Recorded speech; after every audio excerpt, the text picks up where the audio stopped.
नमस्कार। तो हम लोग ओरिएंटेशन सेशन कर चुके हैं इतिहास के ऊपर सामान्य अध्ययन को लेकर। आज हम उसी क्रम में आगे बढ़ते हुए क्लास की शुरुआत कर रहे हैं। तो क्लास की शुरुआत करने से पहले मैं एक बार पुनः रिवीजन कराते हुए क्लास को आगे बढ़ाऊंगा कि इतिहास को हम लोगों ने देखा कल कि किस प्रकार से जो अतीत काल की घटनाएं घटी उनके अध्ययन को ही इतिहास कहते हैं। जो हमारा प्राचीन इतिहास है बहुत ही विस्तृत, उसको आसानी से समझने के लिए इतिहासकारों ने प्राचीन भारत के इतिहास को 3 भागों में बांटा है। कितने भागों में बांटा है? 3 भागों में बांटा है। एक को कहा जाता है प्रागैतिहासिक काल,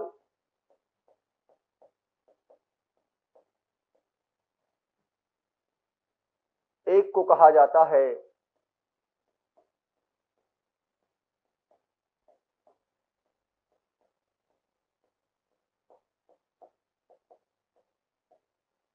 आद्य ऐतिहासिक और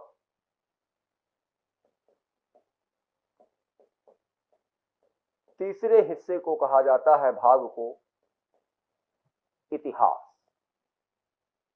या ऐतिहासिक काल कहना ज्यादा उचित है रेदर देन इतिहास।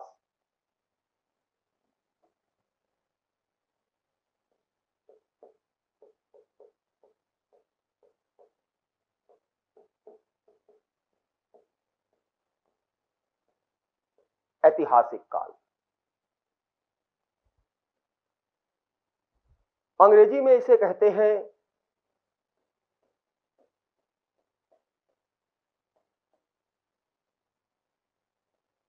प्री हिस्ट्री, इसे कहते हैं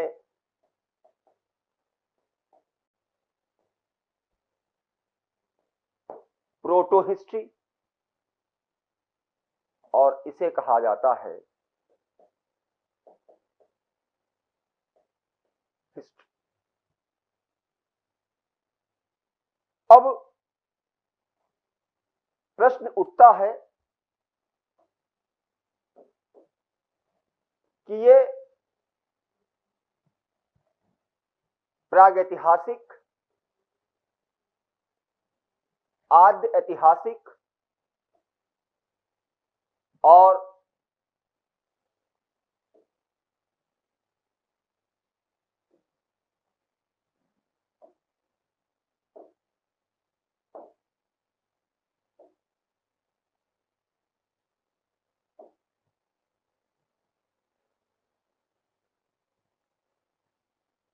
ये क्या हो गया?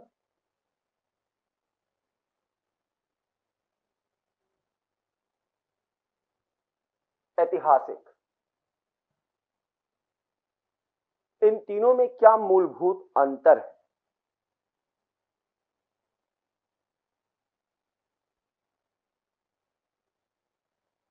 प्रागैतिहासिक काल वह काल है जिसको जानने का जो स्रोत है वो केवल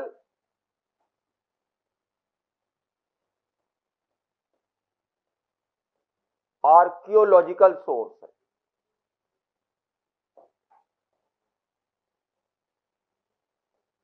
उत्खनन,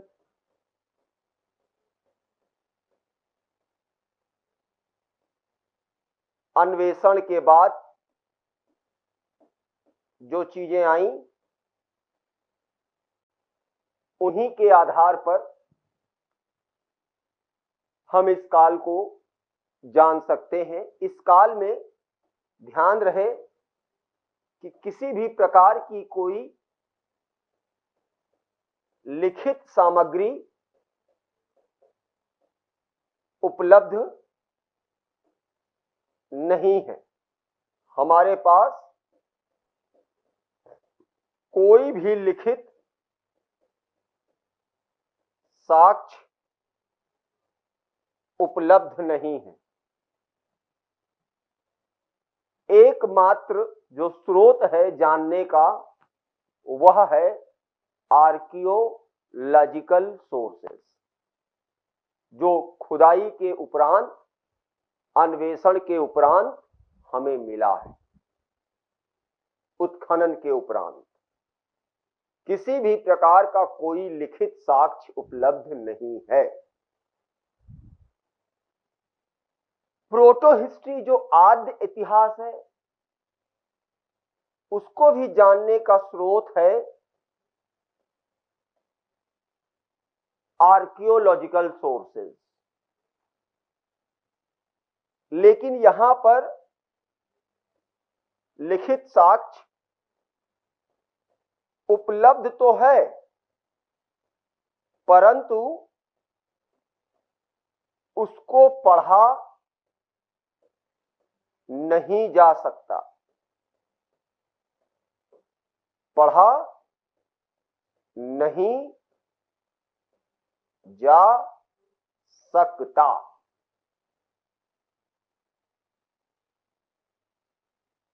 जैसे उदाहरण के लिए मैं दूं, उदाहरण स्वरूप अगर मैं आपको बताऊं तो उदाहरण है सिंधु घाटी की सभ्यता, इंडस वैली सिविलाइजेशन। इसका जो लिपि है बेटा,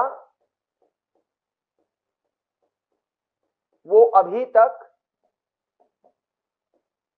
पढ़ी नहीं जा सकी। तो लिखित साक्ष्य तो है, लेकिन इसको अभी तक पढ़ा नहीं जा सका है। हालांकि कई इतिहासकारों ने अपने अपने हिसाब से उसकी व्याख्या की है, लेकिन अभी कोई एक कॉमन एग्रीमेंट, आम सहमति नहीं बन पाई है कि हां इसका मतलब यही। ऐतिहासिक काल वह काल है जिसको जानने के लिए आर्कियोलॉजिकल सोर्सेज उपलब्ध हैं, राइटिंग भी उपलब्ध है, लिखित है चीजें,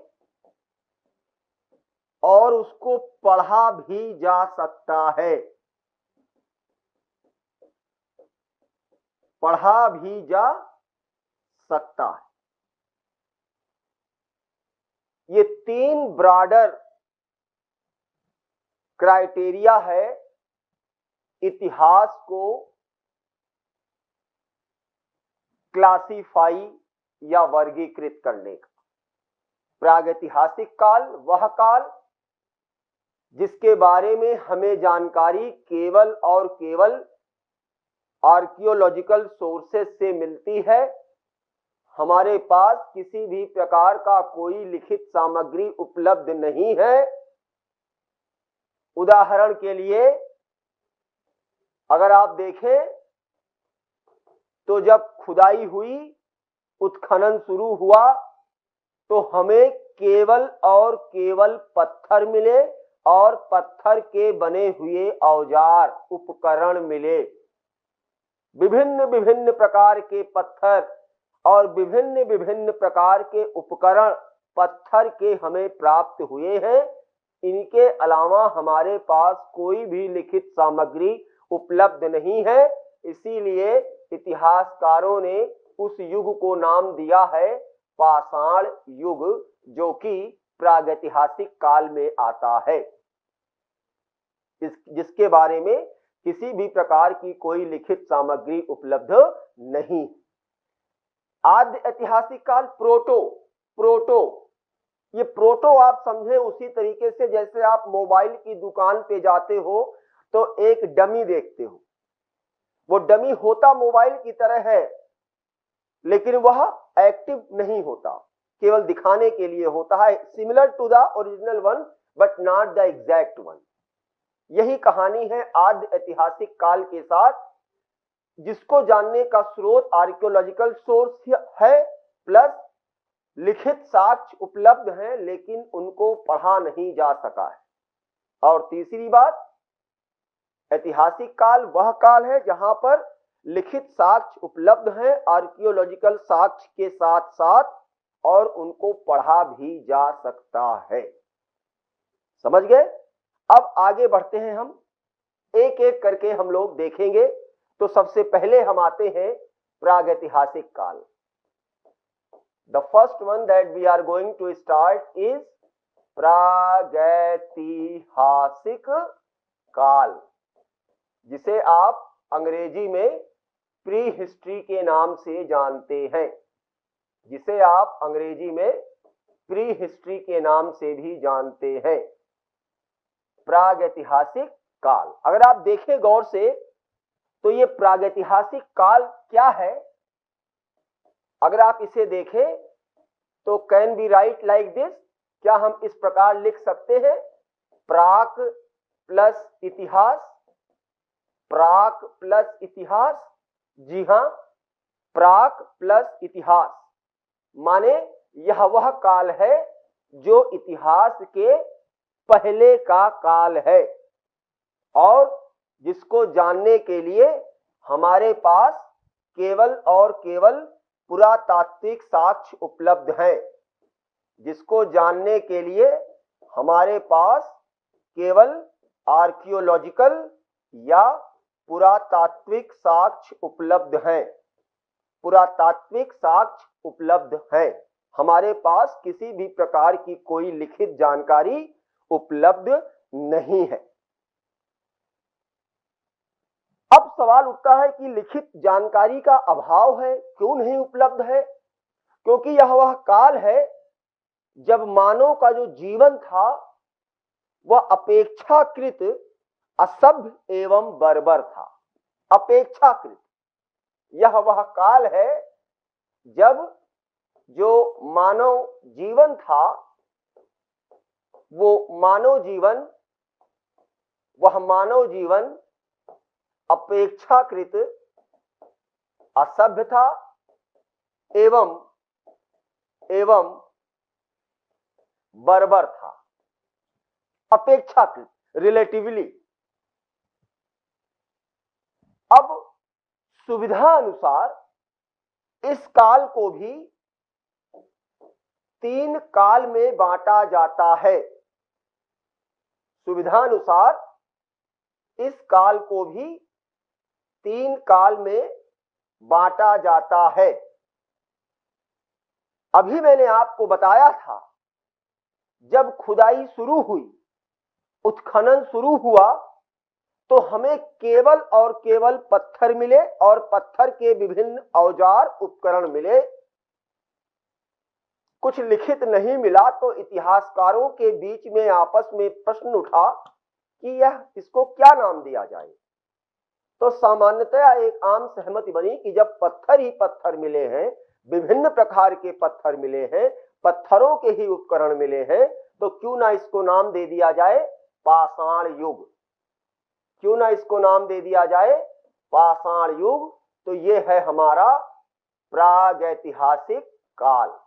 इस पाषाण युग को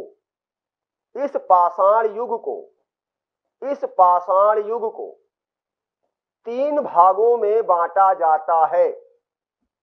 नंबर एक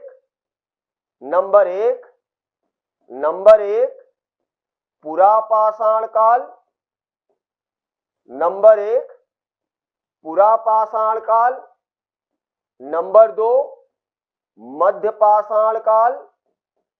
नंबर 2 मध्य पाषाण काल, पुरा पाषाण काल और तीसरा है नवपाषाण काल। तीसरा है नवपाषाण काल। नवपाषाण काल अंग्रेजी में बताऊं तो इसको कहते हैं पैलियोलिथिक पीरियड। लिथिक का मतलब होता है स्टोन, लिथिक का मतलब होता है LITHIC, लिथिक का मतलब होता है पत्थर, पत्थर। पैलियोलिथिक पीरियड, इसको कहते हैं मेसोलिथिक पीरियड, इसको कहते हैं मेसोलिथिक पीरियड, और नवपाषाण को कहा जाता है नियोलिथिक पीरियड। क्या कहा जाता है? Neolithic period. Mesolithic period, Palaeolithic period. अब प्रश्न उठता है कि किस आधार पर इस पाषाण युग को 3 भागों में बांटा गया? आधार क्या है? तो आधार है इन तीनों काल में पत्थरों के प्रकार, पत्थरों के प्रकार और औजार या जो उपकरण है, इनके जो विभिन्न विभिन्न प्रकार हैं, उस आधार पर पाषाण युग को 3 भागों में बांटा जाता है। अब हम लोग एक एक करके देखेंगे कि क्या है।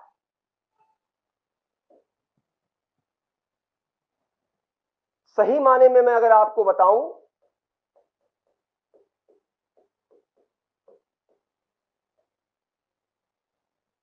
तो ये हो गया हमारा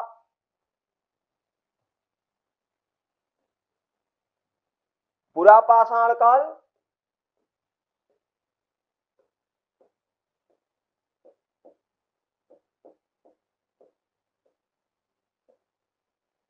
ये हो गया हमारा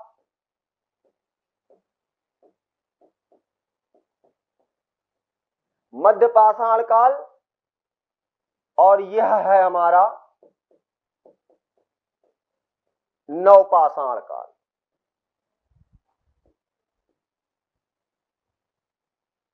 सी ऑन द बोर्ड, पूरा पाषाण काल को पुनः 3 भागों में बांटा जाता है। इसे कहते हैं निम्न पुरा पाषाण काल,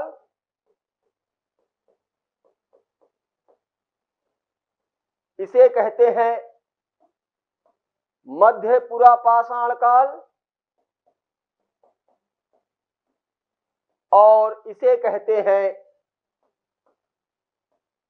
उच्च पुरा पाषाण काल। इसे कहते हैं उच्च पुरा पाषाण काल। अब देखते हैं कि कौन कौन से पत्थर यूज होते थे। तो यहां पर जो पत्थर यूज होता था सामान्यतया क्वार्ट्ज नामक पत्थर यूज किया जाता था। यह क्वार्ट्ज नामक पत्थर यहां भी कंटिन्यू रहा,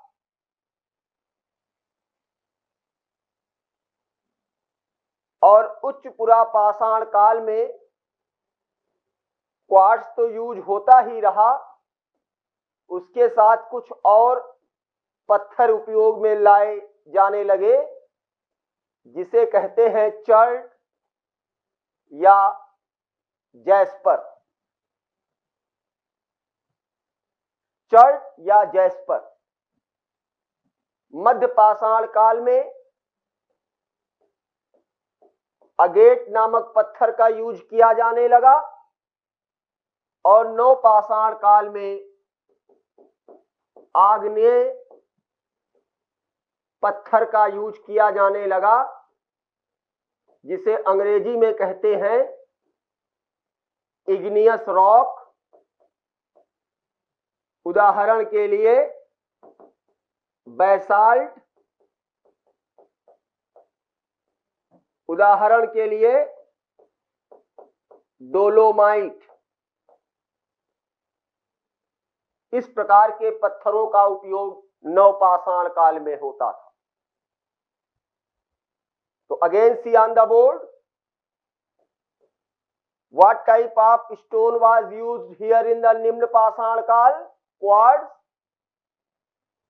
यह मध्य पुरा पाषाण काल में भी यूज होता रहा और उच्च पुरा पाषाण काल में चर्ट आ गया और जैस्पर आ गया। यह है पत्थरों का प्रकार, विभिन्न विभिन्न प्रकार का विभिन्न विभिन्न कालों में। अब अगर हम उपकरण की बात करें तो जो निम्न पुरा पाषाण काल है इसके जो उपकरण हैं वो है हाथ की कुल्हाड़ी, हाथ की कुल्हाड़ी जिसे आप अंग्रेजी में हैंड एक्स भी कहते हैं।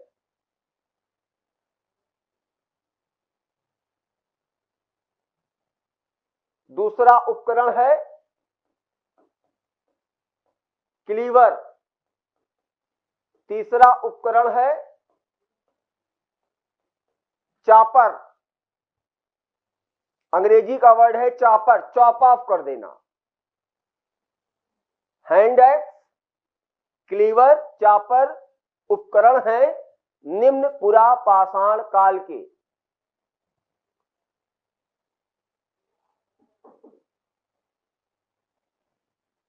मध्य पुरा पाषाण काल तक आते आते जो उपकरण निम्न पुरा पाषाण काल के हैं वो तो कंटिन्यू रहेंगे ही रहेंगे। मैंने आपको बताया था इतिहास में परिवर्तन के साथ निरंतरता पाई जाती है, तो निरंतरता पहले वाले पीरियड के उपकरण की बनी रहेगी। ठीक है, तो यहां पर आता है उपकरण, अगर आप देखें स्क्रैपर, स्क्रैपर, स्क्रैपर क्या होता है? पत्थर का टुकड़ा ले लो और उस पत्थर के टुकड़े के एक हिस्से को धारदार बना दिया जाए तो उसे कहा जाता है स्क्रैपर। बाद में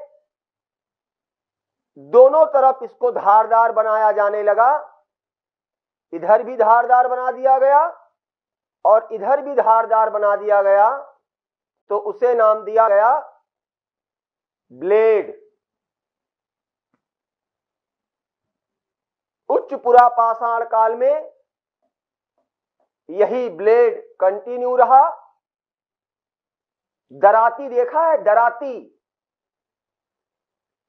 जिसे कहते हैं ब्यूरिन, अंग्रेजी वर्ड है लेकिन वास्तव में इसे कहते हैं दराती।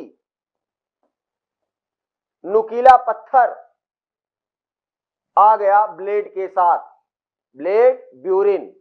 यहां पर स्क्रैपर, यहां पर ब्लेड, यहां पर हाथ की कुल्हाड़ी, क्लीवर और चॉपर। जेंटलमैन, मध्य पाषाण काल तक आते आते उपकरण छोटे छोटे बनने लगे। उपकरण बोले तो औजार कैसे बनने लगे? छोटे छोटे बनने लगे। इस छोटे छोटे औजार के कारण ही मध्य पाषाण काल को माइक्रोलिथ कहा जाता है। क्या कहा जाता है? क्या कहा जाता है? माइक्रोलिथ काल कहा जाता है। और ये जो औजार उपकरण छोटे छोटे बनने लगे, इनका आकार कैसा होने लगा? ज्यामितीय आकार। सॉरी, ज्यामितीय आकार, ज्यामितीय आकार माने पत्थर के उपकरण किस डिजाइन में बनते थे? Geometrical design, geometrical design, geometrical design. चांद के आकार का, त्रिभुज के आकार का, वर्गाकार, आयताकार, आधा चांद, इस प्रकार जो उपकरण बनने लगे मध्य पाषाण काल में, छोटे छोटे उपकरण बनने लगे और ज्यामितीय आकार के बनने लगे। इसका मतलब यह नहीं है कि जो उपकरण पहले से चले आ रहे थे वो समाप्त हो गए, वो तो है ही है, प्लस कुछ नया बनने लगा। और एक बात बताऊं, नवपाषाण काल तक आते आते एक बहुत बड़ी क्रांतिकारी घटना घटती है। अभी हम देखेंगे कैसे। और यहां पर पत्थर के उपकरण के बजाय एक नया एस्पेक्ट, एक नया रूप, एक नया उपकरण देखने को मिलता है, जो कि मिट्टी का बना होता था। मिट्टी का बर्तन जिसे कहते हैं और जिसे नाम दिया जाता है मृद भांड। भांड माने बर्तन, मृद माने संस्कृत वर्ड मृदा, मिट्टी, संस्कृत वर्ड मृदा, मिट्टी। सो हियर इन नवपाषाण काल कम्स मृद भांड, मिट्टी के बने हुए बर्तन। आपको नहीं लग रहा कि ये बहुत बड़ा आमूलचूल परिवर्तन है? पत्थर और पत्थर के उपकरण को यूज करने वाले लोग मिट्टी के बर्तन का उपयोग करने लगे, मिट्टी का बर्तन बनाया जाने लगा। जी हां, और अभी देखेंगे कि मिट्टी के बर्तन की आवश्यकता पड़ी क्यों और तमाम अन्य घटनाएं क्या घटित हुई वह भी देखेंगे। इसीलिए इस नवपाषाण काल को कहा जाता है नवपाषाण क्रांति। कुछ इतिहासकार इस नवपाषाण काल को नवपाषाण क्रांति की संज्ञा देते हैं। अब प्रश्न यह उठता है कि सर्वप्रथम पाषाण युग की खोज कहां हुई और किसने की? तो जेंटलमैन, हमारे सम्माननीय भविष्य के ब्यूरोक्रेट सबसे पहले पाषाण युग की खोज, सबसे पहले पाषाण युग की खोज, सबसे पहले पाषाण युग की खोज 1863 में एक सज्जन हैं रॉबर्ट ब्रूस फ्रूट साहब ने पता लगाया। और पता भी कहां लगाया? सोहन घाटी, सोहन नदी का जो बेल्ट है, सोहन घाटी में पता चला। उसके बाद फिर बेलन नदी की घाटी में पता चला। इस प्रकार से भारतीय प्राचीन इतिहास में पाषाण युग का इतिहास शुरू हुआ। आई बात समझ में? बोलो, एनी दिक्कत? नो? Very good. अब ये तो रहा पत्थर और पत्थर के औजार, पत्थर के उपकरण। गर्म करवा दीजिए। अब देखेंगे कि किस प्रकार से इकोनॉमी का विकास हुआ। डेवलपमेंट ऑफ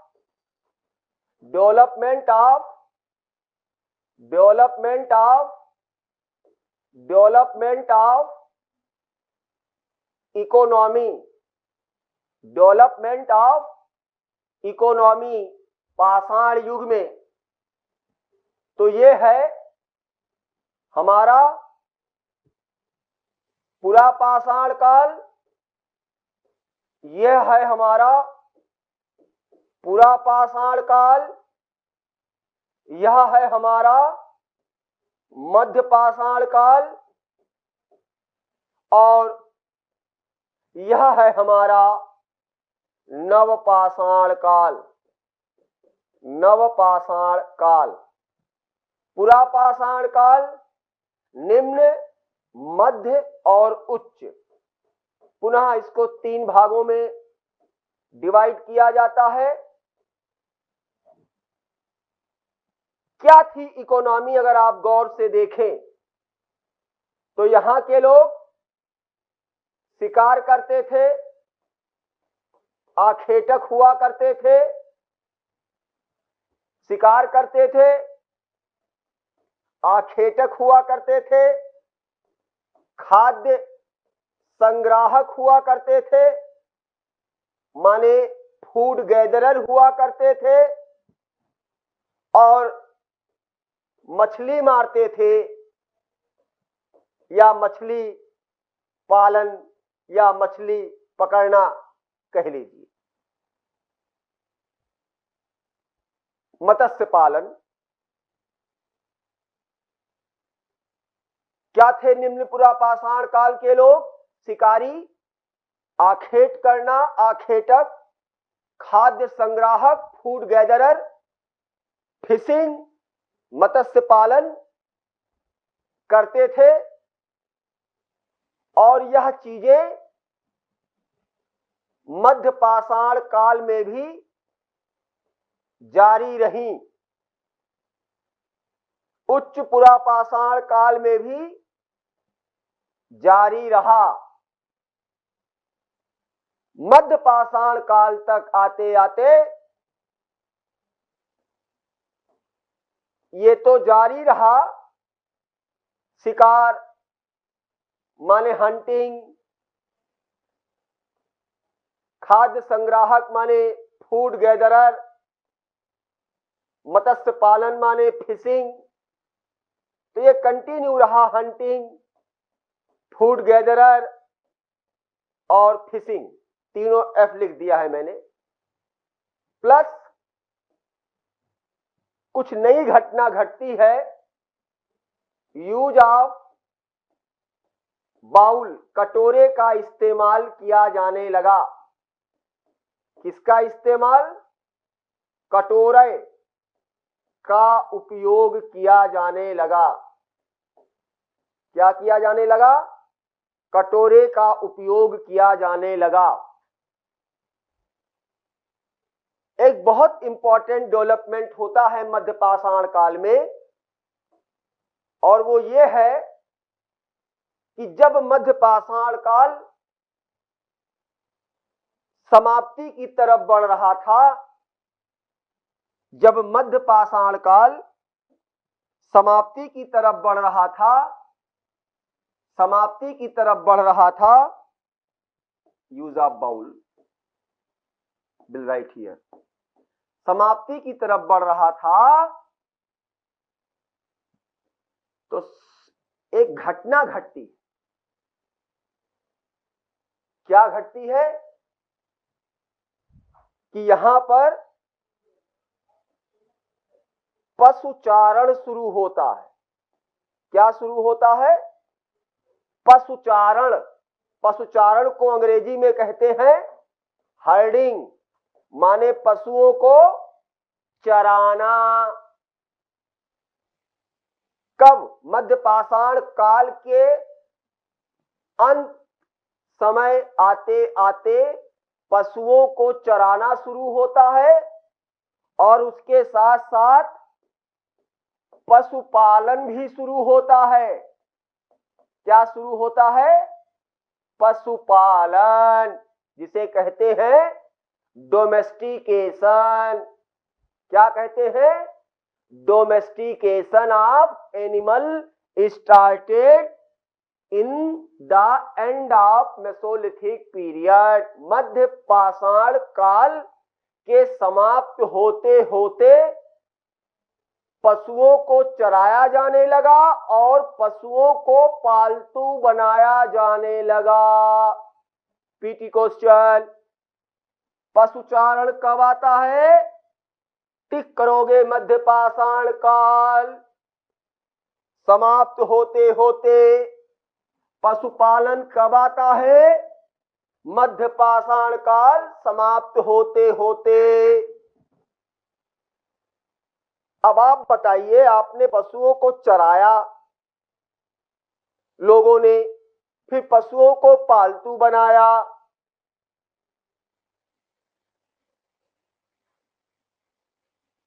तो अब अगला कदम क्या होगा? आपने हमको अपने पास रखा, खिलाया पिलाया, फिर हमसे कहा सर हमारे यहां ही रहिए। तो कब तक खिलाते पिलाते रहोगे और हमको अपने यहां रखोगे? कोई आया सलाह दिया, अरे क्या जी खिलाते पिलाते हो, इनकी सेवा करते हो, इनको रखते हो, कुछ इनका उपयोग क्यों नहीं करते हो? तो आपने कहा हाँ यार बात तो सही है। तो आपने कहा चलिए सर थोड़ा पढ़ाइए। तो यही प्रक्रिया यहां हो रही है। चराया, खिलाया पिलाया, पशुचारण शुरू हुआ, पशुओं को पालतू बनाया गया। तो अगला आउटकम स्वाभाविक है, कृषि का आरंभ। कृषि का आरंभ, कृषि का आरंभ, beginning of agriculture, beginning of agriculture. अब शुरुआत में तो बहुत ज्यादा मात्रा में तो खेती होती नहीं रही होगी, थोड़ा बहुत पैदा किया, जितना उतना कंजम्पशन कर लिया। बोलो ना, जी हां। लेकिन एक समय ऐसा आया होगा जब ये जो कृषि का उत्पाद है, ये कृषि का जो प्रोडक्शन है वो बढ़ा होगा। हो सकता है कि सरप्लस भी हुआ हो। सरप्लस को हिंदी में क्या कहते हैं? अधिशेष उत्पादन।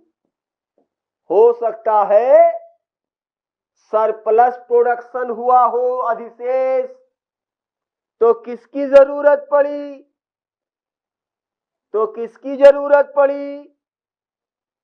तो किसकी जरूरत पड़ी? अधिशेष उत्पादन।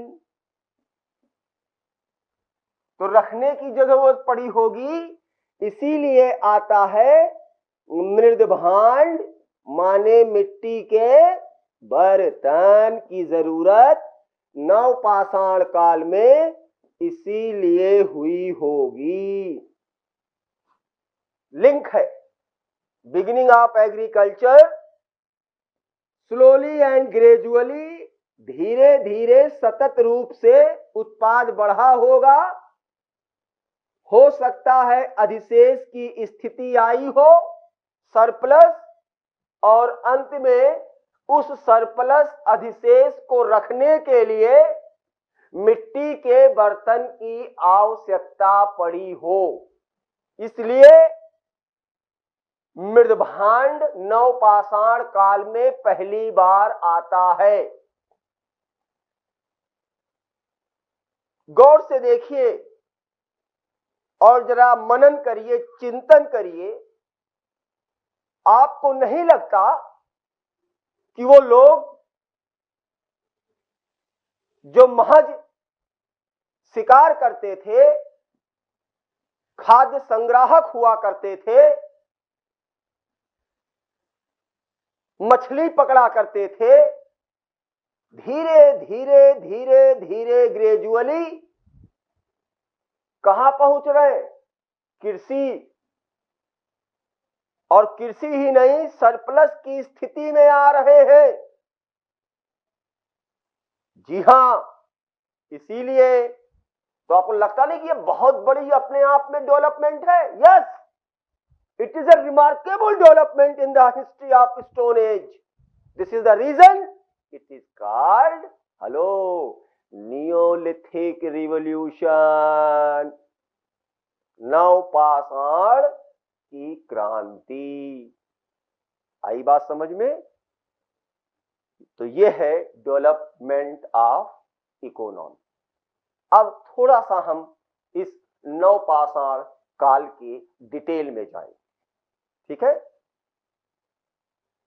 Okay, thank you.